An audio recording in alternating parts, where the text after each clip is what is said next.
Hi everyone, welcome to Balu IQ online classes. ఈ వీడియోలో మనం డిస్కస్ చేయబోయే టాపిక్ ఏంటండి అంటే ఆంధ్రప్రదేశ్ హిస్టరీకి సంబంధించి కొన్ని ఇంపార్టెంట్ ఎంసీక్యూస్ని డిస్కస్ చేసుకుందామండి.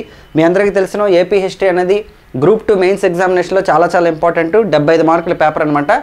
అయితే మనం రెగ్యులర్గా ఏపీ హిస్టరీకి సంబంధించినటువంటి చాలా ఎంసీక్యూ వీడియోస్ అయితే ఎక్స్ప్లెయిన్ చేయడం జరుగుతుందండి. మరి మీకు పూర్తిగా థియరీ క్లాసెస్ కావాలి, ఈ 20 డేస్లో మంచి రివిజన్ కావాలని అనుకుంటే మన బాలు ఐక్యూ యాప్ని డౌన్లోడ్ చేసుకోండి. గూగుల్ ప్లే స్టోర్లో మీకు అందుబాటులో ఉంది. 199కి మీకు AP history full course with material అందుబాటులో ఉందన్నమాట. అలాగే paper 1 AP history and Indian polity paper 1 మీకు తెలిసిన ఎంత స్ట్రెంగ్త్ ఉన్నటువంటి పేపర్ అనేది మన గ్రూప్ 2 మెయిన్స్లోని 349 రూపీస్కి ఉందన్నమాట పేపర్ 1. ఓకే, అలాగే Indian polity and AP history cover అవుతుంది. ఇందులో లేదు సార్ మాకు అదంతా అవసరం లేదు అనుకుంటే 99 రూపీస్కి you can get the test series and bit bank. AP history test series bit bank, Indian polity test series bit bank, Indian economy test series bit bank, anything అనమాట 99 రూపీస్కి మీకు అందుబాటులో ఉందన్నమాట. సో కింద డిస్క్రిప్షన్లో ఉన్న లింక్ ద్వారా డౌన్లోడ్ చేసుకోండి. Any single subject 199, 2 subjects 299, 3 subjects 399, అలా మీకు ఒక ప్యాటర్న్ ఉంటుందన్నమాట మన యాప్లోని. మరి ఫస్ట్ క్వశ్చన్ చూద్దామండి. సమధిగత పంచమహాశబ్ద అనే బిరుదు కలిగినటువంటి కాకతీయ రాజు ఎవరంట? సమధిగత పంచమహాశబ్ద అనే బిరుదు కలిగినటువంటి కాకతీయ రాజు. 1వ బేతరాజు, 1వ ప్రోలరాజు, 2వ ప్రోలరాజు, 2వ బేతరాజు అండి.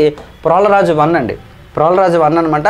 చూడండి, ప్రోలరాజు 1 వచ్చేసి 1052 నుంచి 76 వరకు పరిపాలించడం జరిగింది. మీరు సో చూద్దామండి.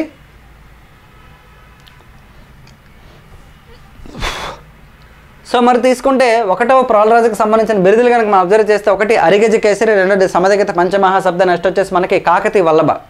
ఇతను ఏంటంటే పశ్చిమ చాళుక్య అంటే మరి సమధిగత పంచమహాశబ్ద అనేది కదా క్వశ్చన్ మనకి. మరి బిరుదు ఎలా వచ్చిందంటే ఈయనకి పశ్చిమ చాళుక్య రాజు అయినటువంటి సోమేశ్వరుడి యొక్క దండయాత్రలో పార్టిసిపేట్ చేయడం వల్ల ఈయనకి ఈ బిరుదు వచ్చింది. అట్ ద సేమ్ టైం ఆ సోమేశ్వరుడు ఏంటంటే ఈయనకి హనుమకొండ విషయాన్ని ఇచ్చాడు. మనందరూ తెలిసిన కాబట్టి హనుమకొండ అనేది ఆ హనుమకొండ విషయాన్ని కూడా ఇచ్చారనమాట యాక్చువల్లీ అతనికి. మరి అలాగే నెక్స్ట్ తీసుకుంటే ఓకే, ఈయన కూడా శనిగారం శాసనాన్ని వేయించాడు యాక్చువల్లీ. ఎందుకంటే బేతరాజు 1 కూడా శనిగారం శాసనం వేయించాడు. కరీంనగర్ డిస్ట్రిక్ట్ అది యాక్చువల్లీ మనకి అక్కడ ఉంది. మరి మొదటి ప్రోలరాజు యొక్క గురువు తీసుకుంటే రామేశ్వరుడు. ఇక్కడ మనం పశ్చిమ చాళుక్య సోమేశ్వరుడు అన్నాం కదా. మరి ఆంధ్రాలో పరిపాలించిన వాళ్ళు తూర్పు చాళుక్యులు యాక్చువల్లీ. ఎవరు? కుబ్జ విష్ణువర్ధనుడు, జయసింహ వల్లభుడు, ఓకే, మనకి రాజరాజ నరేంద్రుడు, చాళుక్య భీముడు, గుణక విజయాదిత్యుడు, వీళ్ళంతా కూడా 7వ విజయాది వీళ్ళంతా కూడా అంటే తూర్పు చాళుక్య రాజులు అనమాట యాక్చువల్లీ. మరి ఇతన్ని తవ్వించినటువంటి చెరువులు తీసుకుంటే ఎవరు? మొదటి ప్రోలరాజు కేసముద్రం, జగత్ కేసరి, నెక్స్ట్ శెట్టికరి అయిన చెరువులను తవ్వించడం జరిగిందనమాట. మరి అలాగే ఇతను వరాహ చిహ్నంతో నాణ్యాలను ముద్రించాడండి. వరాహ చిహ్నాలతో నాణ్యాలు ముద్రించాడు. మీరు ఒకటి అబ్జర్వ్ చేయండి, కాకతీయులైనా, విజయనగర సామ్రాజ్యం అయినా, రెడ్డి రాజులైనా, తూర్పు చాళుక్యులైనా ఫస్ట్ పొలిటికల్ హిస్టరీ మనకు బాగా రావాలి. When you understand the political history you will automatically understand the remaining concept. అది ఆర్థిక వ్యవస్థ అవ్వచ్చు, మత పరిస్థితులు అవ్వచ్చు. ఎందుకంటే మొత్తం అంతా వీళ్ళతోనే లింక్ అప్ అయింది. ఎందుకంటే వీళ్ళు చేసిన సంస్కరణలే కదా అక్కడ వ్యవస్థ అంతా ఉంటుంది. కాబట్టి చాలా ఇంపార్టెంట్. పొలిటికల్ హిస్టరీ చదివిన తర్వాత చదవండి, ఈజీగా అర్థమవుతుంది మీకు.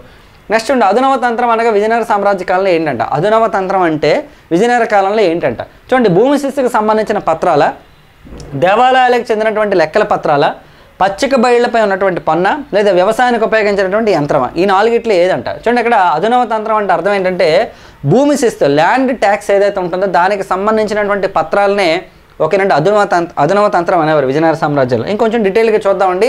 విజయనగర సామ్రాజ్య ఆర్థిక వ్యవస్థ మనం అబ్జర్వ్ చేస్తే ప్రధానంగా వాళ్ళ యొక్క ఆదాయం ఏదైతే మనకి మెయిన్ ఇన్కమ్ వచ్చేసి వాళ్ళకి భూమి శిస్తు. కొన్ని దగ్గరలో వ్యవసాయం ఉంటుంది ప్రధాన ఆదాయం, కొన్ని రాజ్యాల్లోని, లేదా భూమి శిస్తు. సాధారణంగా ఏంటంటే అప్పటికి అవే, ఎందుకంటే సెకండరీ సెక్టర్, టెరిషరీ సెక్టర్ ఇంకా డెవలప్ కాలేదు. ఎందుకంటే ఇప్పుడైతే మనకు ప్రైమరీ, సెకండరీ, టెరిషరీ అని చెప్పుకున్నాం. అప్పుడు ఓన్లీ ప్రైమరీ సెక్టరే. అగ్రికల్చరు, నెక్స్ట్ క్యాటిల్ ఫీడింగ్ అంటే పశుపోషణ, ఇవే ఉండేవి వాస్తవానికి తీసుకుంటే. కాబట్టి వీటి మీద ఎక్కువ ఉండేది. సో భూమి శిస్తుకి సంబంధించిన పత్రాలను అధునవ తంత్రం అనేవారండి. మరి విజయనగర కాలంలో ఉన్నటువంటి ట్యాక్స్ సిస్టమ్ని వివరించేది ఏది అంటే మనకి శ్రీరంగపట్టణం యొక్క తామ్ర శాసనం. ఇక్కడ గుర్తుపెట్టుకోండి, శాసనం అనేది ఎప్పుడు ఊరు పేరేనండి. శ్రీరంగపట్నం అవ్వచ్చు, అది ఐహోల్ అవ్వచ్చు, లేదా నానాఘాట్ అవ్వచ్చు, లేదా నాసిక్ అవ్వచ్చు, లేదంటే ఇందాక మనం చెప్పుకున్నటువంటి శనిగారం శాసనం అవ్వచ్చు. ఎనీథింగ్ ఏంటంటే ఒక ప్లేస్, ఆ ప్లేస్లోనే వేస్తారు కాబట్టి ఆ శాసనానికి ఆ పేరు వస్తుంది వాస్తవానికి. ఓకేనా, రైట్. మరి చూడండి, ప్రతి దేవాలయానికి కోశాగారాన్ని శ్రీబండార్ అనేవారట. అంటే ప్రతి దేవాలయం అంటే ప్రతి టెంపుల్కి కూడా ఉంటుంది కదా ఎండోమెంట్ అనమాట ఇప్పుడు ఉన్నట్టు, అలాగే అంటే శ్రీబండార్ అనేవారు.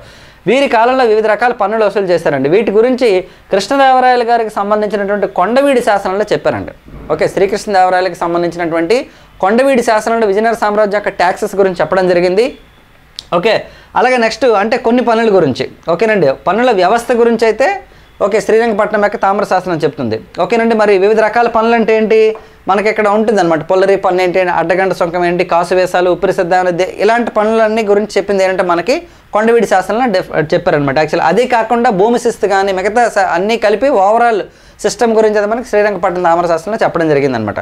మరి విజయనగర సామ్రాజ్య కాలంలో ఓకే అటవానే అంటే అర్థం ఏంటంటే రెవెన్యూ డిపార్ట్మెంట్ని అటవానే అని పిలిచేవారంట. యాక్చువల్లీ మరొకసారి చూద్దాం ట్యాక్సెస్.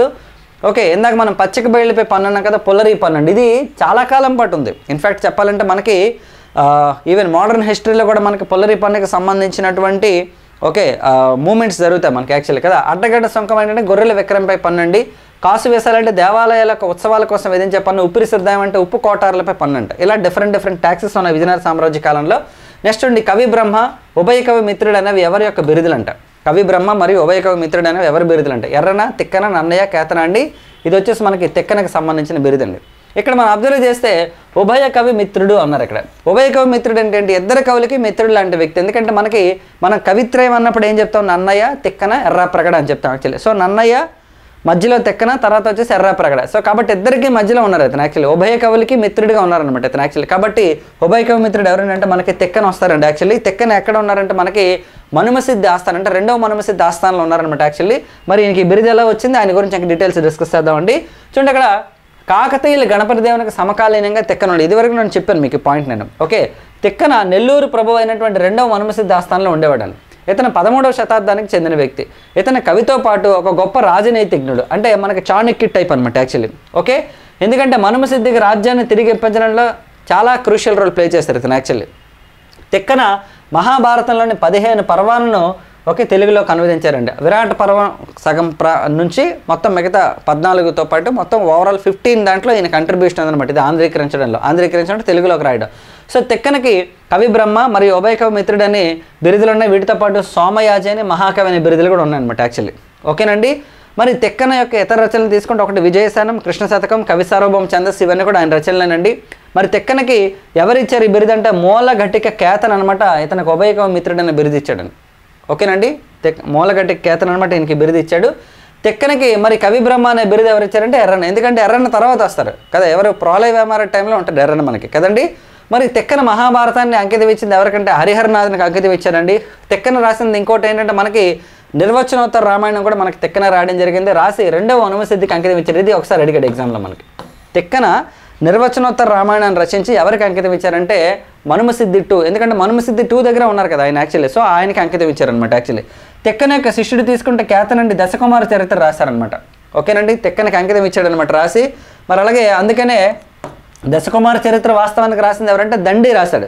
సో దండి రాసిన దాన్ని మళ్ళీ ఈయన తెలుగులోకి ఓకేనండి రచించడం జరిగిందండి కేతన. సో అందుకని చెప్పేసి ఇతన్ని అభినవ దండి అని చెప్పేసి ఎవరిచ్చారంటే తిక్కన అనమాట ఈయనకి బిరుదు ఇచ్చాడు. ఎందుకంటే తిక్కనకి అంకితం ఇచ్చాడు, ఎందుకంటే ఆయన శిష్యుడు అతను. ఓకే మరి కేతన తెలుగు వ్యాకరణంపై రాసింది మరొకటి ఆంధ్ర భాషా భూషణ అనే గ్రంథాన్ని కూడా రాశారు. ఇవన్నీ ఇంపార్టెంట్ అండి. లిటరేచర్ మొత్తం చెప్పాను నేను. ప్రాగ్ నన్నయుగం చెప్పాం, నన్నయ్యకి తర్వాత చెప్పాం, నన్నయుగం చెప్పాం. అట్ ద సేమ్ టైం ఏంటంటే ప్రతి డైనస్టీలో కూడా మనం శాతవాహనులు తీసుకున్నా, ఇక్ష్వాకులు తీసుకున్నా, తూర్పు చాళుక్యులు తీసుకున్నా, రెడ్డి రాజులు తీసుకున్నా, అందులో ఎవరెవరైతే రైటర్స్ ఉన్నారో వాళ్ళు రాసిన పుస్తకాలు, అక్కడ ఉన్నటువంటి శాసనాల గురించి ప్లస్ ఆ రాజులకు సంబంధించినటువంటి బిరుదుల గురించి ఎవ్రీథింగ్ వీ హ్యావ్ డీటెయిల్గా డిస్కస్ చేయడం జరిగిందనమాట. అలాగే మోడర్న్ ఏపీలో తీసుకుంటూ కూడా 3 యూనిట్స్ కూడా డిస్కస్ చేయడం జరిగింది. యూరోపియన్ సెంటరీ కావచ్చు, లేదా పొలిటికల్ హిస్టరీ టోటల్గా మనకి అంటే నేషనల్ మూమెంట్ తర్వాత మనకి ఆంధ్ర ప్రాంతం విశాలాంధ్రకి సంబంధించి కానీ ఆంధ్ర మహాసభలు కానీ రాయలసీమ ఇవన్నీ కూడా మనం డీటెయిల్గా డిస్కస్ చేసుకోవడం జరిగింది యూనిట్ వైజ్గాను. కింద డిస్క్రిప్షన్లో బాలయ్య క్యాప్ లింక్ ఉంటుంది. సో నేను మీకు 349 కోర్స్ సజెస్ట్ చేస్తున్నాను. If you want take okay 199 కూడా మీకు బెటర్. ఏదైనా సింగిల్ సబ్జెక్ట్ ఆల్రెడీ మేము విన్నాం సార్, ఎందుకంటే 20 డేసే టైం ఉంది కదా. ఒకవేళ మీకు ఈ 20 డేస్లో కనుక మీకు టైం బెనిఫిట్ అవుతుంది అనుకుంటే you can go ahead with that course అనమాట. సో నెక్స్ట్ క్వశ్చన్ చూద్దామండి. చల్లపల్లి రైతు ఉద్యమాన్ని నడిపించింది ఎవరంట? చల్లపల్లి రైతు ఉద్యమాన్ని ఎవరు నడిపించారు? గొట్టిపాటి బ్రహ్మయ్య, గొర్రెపాటి వెంకట సుబ్బయ్య, భూపతిరాజు లక్ష్మీనరసింహరాజు, బచ్చల జగన్నాథ్ దాస్ అండి. చూడండి ఇది గొర్రెపాటి వెంకట సుబ్బయ్య గారు రన్ చేస్తారండి ఇది యాక్చువల్లీ చల్లపల్లి రైతు ఉద్యమాన్ని. మరి ఇది ఎక్కడ ఉందంటే కృష్ణా డిస్ట్రిక్ట్లో ఉందండి. కృష్ణా జిల్లాలోని శ్రీకాకుళంలో. చూడండి ఇక్కడ శ్రీకాకుళాలు 2 ఉంటాయి మనకి. కృష్ణా డిస్ట్రిక్ట్లో ఒకటి, శ్రీకాకుళం డైరెక్ట్గా జిల్లా ఒకటి ఉత్తరాంధ్రలో ఉన్నదన్నమాట యాక్చువల్లీ. ఓకే ఆంధ్రాలో అతి ప్రాచీన దేవాలయం ఏంటంటే ఆంధ్ర మహావిష్ణు దేవాలయం ఉంది. ఓకేనండి. అయితే ఫస్ట్ టైము ఓకే మనకి సంబంధించి తీసుకుంటే ఆంధ్రుల చరిత్ర శాతవాహనులు ఇవన్నీ కూడా ఎక్కడి నుంచి ప్రారంభమని చెప్తారు యాక్చువల్లీ. అందుకని మనకి మహాత్మా సినిమాలో మనకి సీతారామ శాస్త్రి గారు ఒక పాట రాస్తారండి. తల ఎత్తి జీవించి తమ్ముడు అనే పాటలో శ్రీ మహావిష్ణువే శ్రీకాకుళాంధ్రుడే శ్రీకారమును చుట్టె నీ చరితకి అని చెప్పేసి ఒక లైన్ ఉంటుంది యాక్చువల్లీ మనకి. అలా ఆంధ్ర మహావిష్ణువు దేవాలయం ఉందన్నమాట శ్రీకాకుళంలోని. మరి ఈ దేవాలయానికి చెందినటువంటి 600 ఎకరాల భూమిని చల్లపల్లి అనే ప్రాంతానికి జమీందార్ అనమాట ధనుంజయ అనే అతను ఆక్రమించాడు అనమాట. యాక్చువల్లీ చల్లపల్లి ప్రాంతానికి చెందిన ధనుంజయ ఆక్రమించాడండి. దీనితో దివి ప్రాంతంలో ఉన్నటువంటి అంటే దివి ప్రాంతంలో అంటే మనకి అక్కడ తీసుకుంటే దివిసీమ ఆ ఏరియా ఉంది కదండి, అక్కడ దివి తాలూకా రైతు సంఘాన్ని ఏర్పాటు చేశారు. ఆ దివి తాలూకా రైతు సంఘం అధ్యక్షుడు అయినటువంటి ఓకేనండి గొర్రెపాటి వెంకట సుబ్బయ్య అనమాట ఉద్యమాన్ని చేపట్టడం జరిగిందనమాట. ఆయన గురించి ఇచ్చాం మనం. మరి ప్రజల యొక్క మద్దతు పెద్దగా లభించకపోవడంతో ఈ ఉద్యమం అంతమైంది. బట్ ఆయన చేసిన కంట్రిబ్యూషన్ అయితే మాత్రం చరిత్రలో గుర్తుపెట్టుకోవడం జరిగింది. మరి అలాగే నెక్స్ట్ తీసుకుంటే కాళీపట్నం రైతు ఉద్యమం భూపతిరాజు లక్ష్మీనరసింహరాజు, మీకు ఆ పాయింట్ కూడా ఇచ్చాను నేను, అంటే ఆప్షన్స్లో మీకు ఇచ్చాను. మనకేంటంటే లక్ష్మీనరసింహరాజు గారి పేరు కూడా ఇచ్చాను అన్నాడు, అందుకని ఇచ్చాను. అలాగే నెక్స్ట్ తీసుకుంటే బచ్చల జగన్నాథ్ దాస్ పేరు కూడా మీకు ఇచ్చాను కాబట్టి ఇక్కడ చెప్తున్నాను. నాయన్ రంగారావు, ఈయన కూడా ఓకేనండి ఒక జమీందార్ అనమాట. ఈయనకి వ్యతిరేకం కూడా జరిగాయి నెల్లూరులోని. మునగాల రైతు సంఘం బచ్చల జగన్నాథ్ దాసు, జమీన్ రైతు సంఘం కోదాటి వెంకట నరసింహరావు, ఇవన్నీ కూడా ఇంపార్టెంటేనండి. ఇది ఒకసారి అడిగాడు, మునగాల రైతు సంఘం అడిగారండి, బచ్చల జగన్నాథ్ దాస్ గురించి అడిగారు. మనకి గొట్టిపాటి బ్రహ్మయ్య కూడా ఇంపార్టెంట్, ఆయన అవార్డు అయితే ఉందన్నమాట యాక్చువల్లీ రైతు ఉద్యమాలకు సంబంధించి తీసుకుంటే. నెక్స్ట్ వద్దండి గోభూమి అనేది ఎవరి యొక్క నివాసం అంట. గోభూమి అనేది ఎవరి నివాసం? కొమర్రాజు లక్ష్మణరావు, బులుసు సామమూర్తి, కాశీనాథ నాగేశ్వర, ఎన్జి రంగా అండి. ఎన్జి రంగా గారికి చెందిందనమాట ఇది యాక్చువల్లీ. ఓకేనండి. మరి ఇతని నివాసం పేరు గోభూమి. ఎన్జి రంగా అంటే నాయకుల నేని గోగినేని రంగా అనమాట.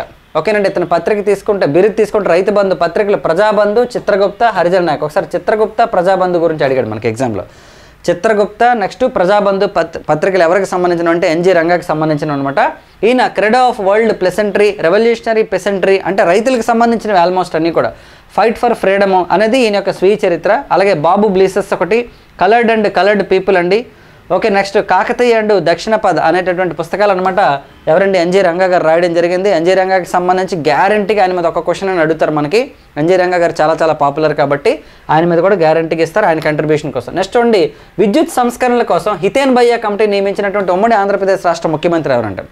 ఓకేనండి. ఏంటంటే మనకి ఎలక్ట్రిసిటీ రిఫార్మ్స్కి సంబంధించి క్వశ్చన్ ఆల్రెడీ అడిగారండి మనకి 2017 అనుకుంటాం మోస్ట్లీ ప్రీవియస్ క్వశ్చన్ ఇది.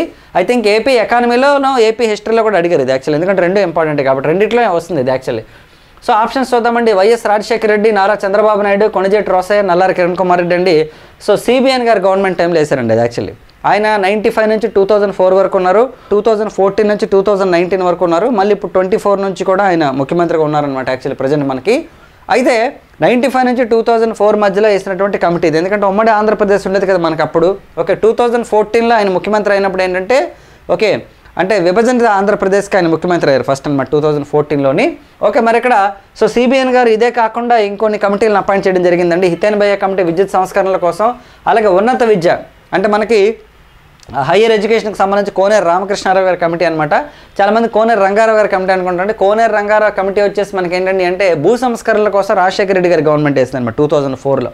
అలాగే గంగోపాధ్యాయ కమిటీ అంటే పాలనా ఖర్చులు తగ్గించడం కోసం యాక్చువల్లీ మనకి. సుబ్రహ్మణ్యం కమిటీ వచ్చేసి ప్రభుత్వ రంగ సంస్థల నిర్వహణ అనమాట. ఇవన్నీ కూడా. అలాగే చంద్రబాబు నాయుడు గారి టైంలోనే 1999లో రాష్ట్ర మహిళా కమిషన్ కూడా ఏర్పాటు చేయడం జరిగిందనమాట. సో ఇవ్వండి మనకి ఈ రోజుకి సంబంధించిన ఏపీ హిస్టరీ క్వశ్చన్స్. కొంచెం నాకు వేరే వర్క్ ఉండడం వల్ల I could not do more questions today. And రేపు మోస్ట్లీ ఎక్కువ క్వశ్చన్స్ చేయడానికి ట్రై చేస్తాను. And AP history test series already ఉంది, గ్రాండ్ టెస్ట్లు కూడా ఒక 5 ఇచ్చాను. ఇండియన్ పాలిటీ గ్రాండ్ టెస్ట్లు స్టార్ట్ అవుతాయండి రేపు. I will give an announcement in our channel అనమాట రిలేటెడ్ టు దట్. ఎవరైనా డిస్క్రిప్షన్లో ఉన్నటువంటి లింక్ ద్వారా యాప్ డౌన్లోడ్ చేసుకుంటే పాలిటీ కూడా మీరు తీసుకోవడానికి ట్రై చేయండి. గ్యారంటీగా గ్రాండ్ టెస్ట్లు అయితే రేపటి నుండి స్టార్ట్ అవుతాయి అనమాట. February 3rd నుండి స్టార్ట్ అవుతాయి యాక్చువల్లీ. సో మన ఛానల్ని ఫస్ట్ టైం చూస్తున్నట్లయితే ఛానల్ సబ్స్క్రైబ్ చేసుకొని వీడియోని లైక్ చేయండి. అలాగే ఏపీ కానిస్టేబుల్ మెయిన్స్కి సంబంధించి ఏదైనా కోర్స్ లాంచ్ చేయండి సార్ అని అడుగుతున్నారు. దాని గురించి రేపు కానీ ఎల్లుండి కానీ ఒక అనౌన్స్మెంట్ ఇస్తాను.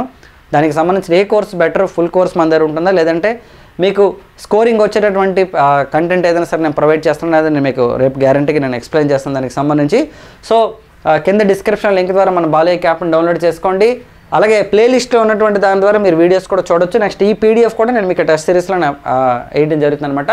నెక్స్ట్ వీడియోలో మళ్ళీ కలుద్దాం. Thank you very much all of you and wish you all the best.